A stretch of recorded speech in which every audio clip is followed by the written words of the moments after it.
Era una mañana muy nublada del 12 de octubre de 1989 en Puerto Alegre, Brasil. El encargado de la torre de control del aeropuerto local sale corriendo de su puesto para alertar al jefe de tráfico aéreo. El motivo: un avión se aproximaba y no respondía a las indicaciones de vuelo. En pocos segundos pasó de un caso extraño a una emergencia nacional. Todas las comunicaciones de la torre de control se dirigían hacia aquel misterioso avión. Se dieron instrucciones de emergencia a todas las aeronaves que circulaban el área para que aterrizaran en otros aeropuertos por miedo a un posible colapso. Y la respuesta de aquel avión misterioso seguía en absoluto silencio, pero se dirigía firme en su camino hacia el aeropuerto. La policía local, miembros del ejército, llegaron al lugar, así como múltiples ambulancias preparados para cualquier escenario. Podía tratarse de un secuestro. Podría ser un avión que se descompuso su sistema de comunicaciones y habían perdido su ruta, o se encontraban frente a un inminente ataque. Los posibles desenlaces que se imaginaban era uno peor que el otro, y sin embargo nada los prepararía para lo que verían aquel día sus ojos.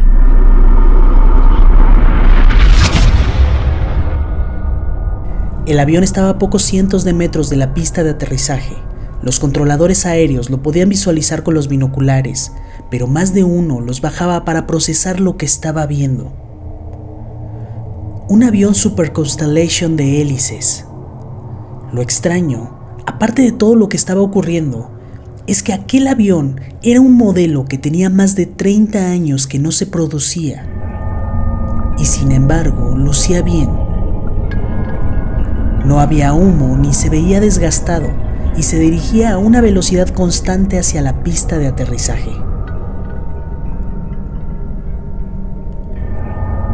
De repente, la nave despliega su tren de aterrizaje, reduce su velocidad y comienza a descender. Todos se sorprendieron cuando el avión realizó un perfecto aterrizaje y fue disminuyendo su velocidad hasta detenerse. Los autos de la policía y las ambulancias invadieron la pista y se dirigieron a toda velocidad a rodear el avión. Todas las personas esperaron a que hubiese alguna reacción del piloto o la tripulación. Pasaron 30 segundos, un minuto, y todos se mantenían expectantes. 5 minutos, 10 minutos, 15 minutos y no había reacción.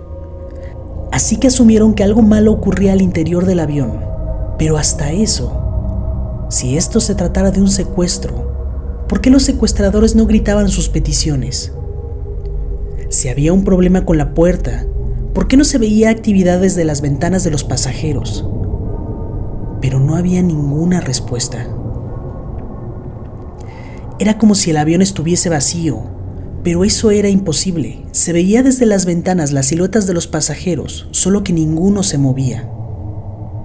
Todo esto parecía una enorme broma, pero no era graciosa. Prácticamente había movilizado toda la policía local y los hospitales se encontraban liberando aulas en caso de una emergencia, aparte de detener todos los vuelos del momento y retrasar a miles de personas, sin hablar de las pérdidas económicas. Los policías entraron en acción y comenzaron a cortar la puerta. Los demás policías trataban de escuchar lo que ocurría al interior del avión, pero nada, ningún sonido. Cuando lograron abrir la puerta, encontraron el horror. Todo parecía la escena de una película de terror. Todos los pasajeros se encontraban sentados en sus asientos y todos estaban muertos. 90 personas para ser exactos, 88 pasajeros y 2 sobrecargos.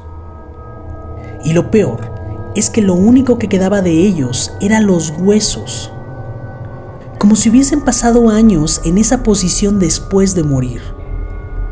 Todos llevaban la ropa puesta, ropa que a simple vista se notaba que era antigua, que pertenecía a una época pasada. Todo era terrible. Pero al menos no se veían rastros de que hubiera habido caos, como si la muerte los hubiera alcanzado por sorpresa sin que se hubiesen dado cuenta. Y si los policías creían que ya no se podía subir el nivel de terror a toda esta situación, ese sentimiento cambió cuando entraron a la cabina y vieron al piloto y al copiloto. Ambos también estaban muertos, al igual que el resto de la tripulación. Solo se encontraban los esqueletos de ambos, con sus uniformes aún encima y sus boinas de pilotos. Y entonces, ¿quién había pilotado el avión? ¿Cómo lograron aterrizar aquella aeronave? Un avión tan antiguo no tenía piloto automático, así que se agregaba un misterio más a todo este asunto que no podía ser más extraño. Las investigaciones posteriores arrojaron algunos datos sorprendentes. Todo parecía indicar que aquel avión que había aterrizado era el vuelo 513 perteneciente a Santiago Airlines, una compañía que tenía 30 años de haber desaparecido. Al revisar los registros de aviones perdidos, al parecer el vuelo 513 partió el 4 de septiembre de 1954 desde la ciudad de Aquisgrán, Alemania, y se dirigía a la ciudad de Chile. Pero este nunca llegó, y se creyó que se había estrellado en el mar, y aunque se buscaron los restos, nunca se encontró nada. ¿Y qué es lo que había sucedido? Pues hasta la fecha no se sabe.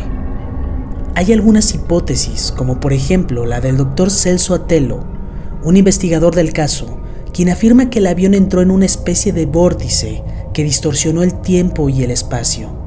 Como sea, el caso fue clasificado como secreto, y el gobierno, tanto local como el gobierno alemán, nunca ofrecieron ninguna interpretación oficial. ¿Por qué se clasificó como secreto? A estas alturas, muchas personas que estuvieron en el momento del aterrizaje contaban lo que habían visto y era imposible silenciarlos a todos. Sin embargo, al no haber declaraciones oficiales y ocultando la evidencia, todo quedó como una especie de leyenda urbana. Hay algunas teorías sobre el por qué se quería que este incidente se mantuviese oculto. La primera era lo inverosímil que resultaba el caso, y gobiernos de otros países mirarían con incredulidad a las autoridades brasileñas. Otra teoría era el tener que revivir un caso de hace mucho tiempo que se creía cerrado y localizar a los familiares de aquel vuelo y tratar de explicar algo que ni ellos comprendían bien podía resultar demasiado complicado, sin hablar de las posibles implicaciones legales que este evento acarrearía. Pero muchos técnicos y pilotos que presenciaron el evento lo sabían. Sabían lo que había ocurrido y sabían que eso era cierto. ¿Por qué? Porque muchos de ellos lo habían experimentado. Y hasta la fecha, sigue siendo algo común. Si te propones preguntarle a algunos pilotos, no importa si son de vuelos comerciales o no, de 10, al menos 8 tienen historias que contar relacionadas con saltos extraños en el tiempo, en donde sus relojes marcaban una hora específica y al llegar a tierra tienen que adelantar o atrasar sus relojes algunos minutos. Algunos otros han sufrido experiencias más extremas, en las cuales se han teletransportado de un lado a otro con una diferencia de miles de millas en segundos y sin una explicación racional. Y desapariciones de aviones y barcos se han sufrido a lo largo de la historia, y muchos se han dado en lugares en específico, como el famoso Triángulo de las Bermudas, o la zona del Mar del Diablo, o en el Triángulo de Michigan, así como la zona mágica de Comalá en Colima, por nombrar algunas. La diferencia es que aquellos barcos y aviones desaparecieron y nunca supimos más de ellos.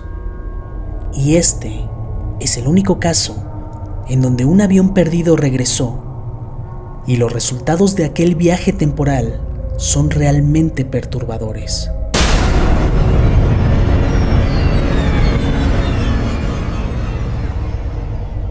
Si te gustó el video, regálame un super like y por favor no olvides suscribirte y activar la campanita para que YouTube te recuerde cuando suba un video nuevo. Vamos a hacer crecer esta comunidad de amantes del terror y las historias oscuras.